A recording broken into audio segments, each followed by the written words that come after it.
Processed to non-salt salt.dry.fish danggit tropical fish. What's up? What's up mga ka-YouTube?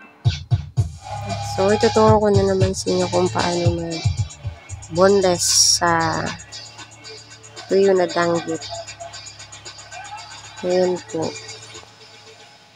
Ayan po siya, iwain po siya, boneless po siya. Ayan. Side and side and hiwain. Dapat maging maingat kasi masakit po yung tinik niya. Hirap po siya. Yun, wala na po siyang laman. At kuhaan naman siya ng mga dumi sa katawan.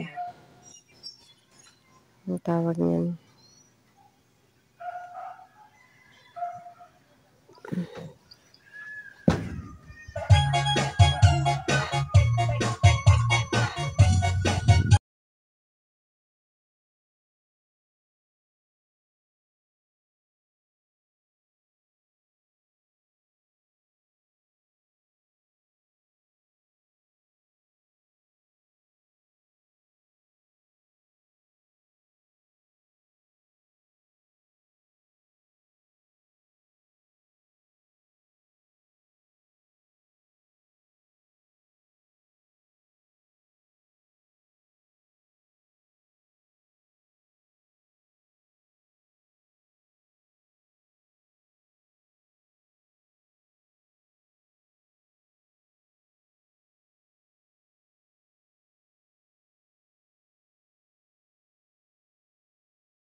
Kaya naman, ibibilad na naman siya.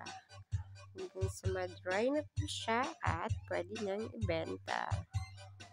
Dito pala sa Sabca del Norte ang